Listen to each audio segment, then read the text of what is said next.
गुरु रूप प्यारी साध संगत जी, वाहिगुरु जी का खालसा वाहिगुरु जी की फतेह। प्रोफैसर पूरन सिंह जी की कमोलक रचना है एक जापानी नायका दी जीवन कथा। आओ उसका अखीरला भाग सरवण करने की कोशिश करिए जी। लड़ी नूं जोड़न लई पिछले भाग दी कुछ सतरां दोबारा पढ़ियां जा रही हैं। इस 3 वेरी सिर झुका के शुक्रगुजारी कीती ते कहा, आप हजूर मैनू माफ़ करना। ते मैं एक गल होर भी कहनी है कि मैं ये नहीं चाहती कि आप मेरे अज दी शक्ल दा ते अज दी पोशाक विच चित्र बनाओ। मैं चाहती हाँ कि मेरे जोबन मती दा ओह रूप जो आपने उस रात वेख्या सी ओह ही बनाओ। उस कहा, ठीक, मैनू वो चंगी तरह याद है। याद ही नहीं, मेरे ध्यान विच है, सो मैं ओह ही चित्र बनावांगा। इस वाक लई जद उस बुढ़ी सुहाणी ने शुक्रगुजारी की तद उसदी मूँह दियां झुरलियां ते लाली भा मारन लग गई ते बेबल हो के बोली, मैनू हुण आपने सोहना करना है जो मैं उस प्यारे नू सोहनी लगा जिस दे प्यार विच मैं सारा जीवन नाच कीता। हुण ओ मैनू नहीं हजूर दी रसक किरत नू देख के खुश होवेगा ते ओ प्यारा मैनू माफ़ कर सी कि मैं हुण उस अगे नच नहीं सकती। फिर उस चित्रकार आचार्य ने उन्होंने तसल्ली दी कि आप कल आवो, मैं आप दी ओह जोबनमती छवि मुड़ चित्रांगा ते मैं उन्ना ही हुनर ते वक़्त ते रीज आप दे चित्र ते लावांगा जेड़ा मैं बादशाहजादियां दे महंगे थी महंगे कम ते खर्चदा। आप कोई फिक्र ते शक ना करना, आपने कल आ जाना। मुकर्रर वक़्त ते वो दूसरे पलक आई ते चित्रकार ने नरम सफेद रेशम ते ओदा चित्र खिंचिया, पर ये चित्र ओदी हुण दी शक्ल दा नहीं सी। ये ओ झाका सी जो आपने उस रात देखिया सी। पंछी वांगू शोख नैनी, बांस दी टहनी वांगू पतली युवती ते सोने दे रेशम दी पोशाक पाई एक स्वर्ग दी देवी वांग चमकदी ऐसी फंबी सी कि अख देख के चुंधियांदी सी। उस उस्ताद दे बुरश दी कला नाल गया गुजरिया जोबन मुड़ वापस आया। ओ मुरझा गया सोहणप फिर टहकिया ते ओ गुजर चुकी नाजनीन दा सारा नाज मुड़ परतख दिसिया।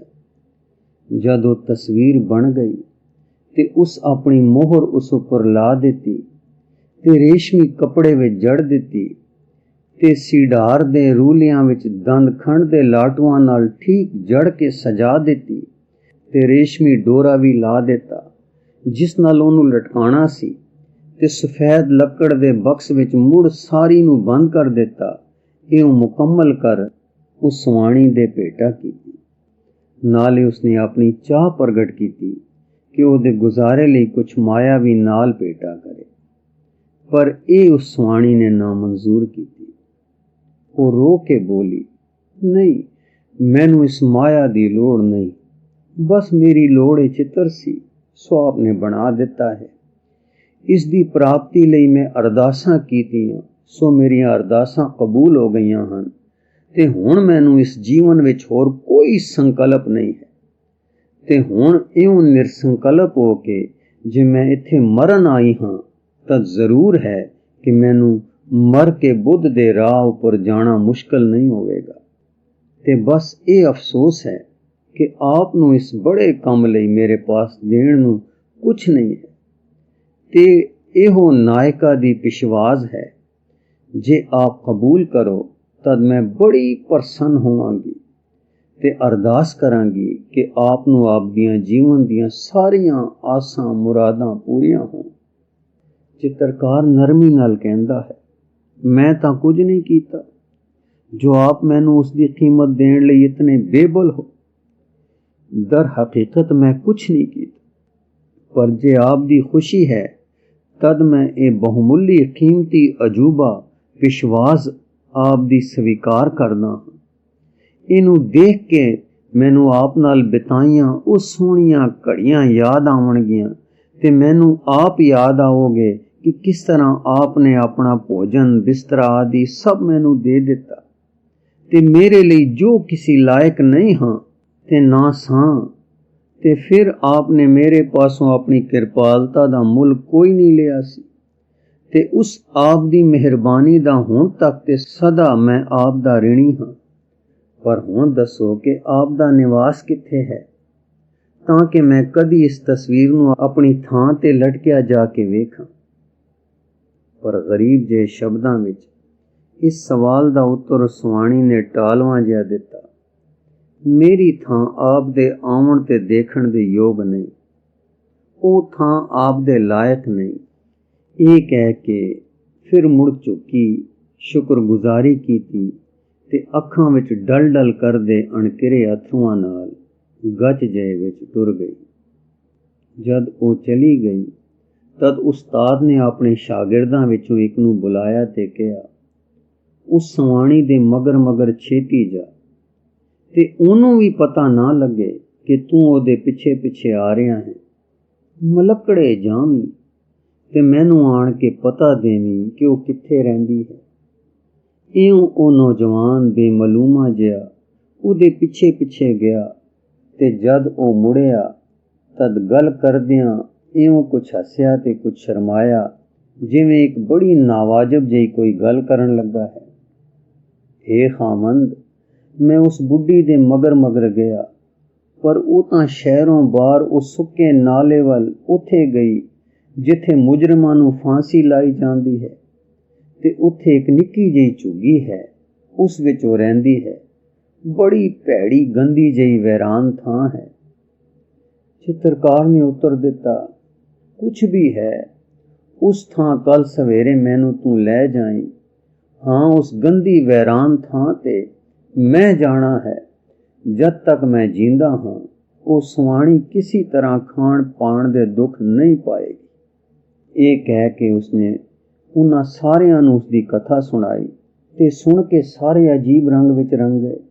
ते मुड़ दूसरे दिन सूरज चढ़न थी, 1 घंटा पिछों उस्ताद ते उहदा चेला उस सुक्के नाले वल जा रहे हन। उत्थे जा रहे हन जिथे शहर दे कंगले रहिंदे हन ते उस झुग्गी पास जा पहुंचे। इक्को भित दा दरवाजा बंद सी। उस चित्रकार ने भित खड़काया, उत्तर कोई नहीं। जद भित खोलिया तद भी कोई आवाज नहीं आई। तद वो अंदर गया। मुड़ ओह लूं कंडे याद होए, ओह नज़ारा चेते आया जिस तरह उहदे पर्बतां उपर झुग्गी विच ओ जवानी विच गया सी।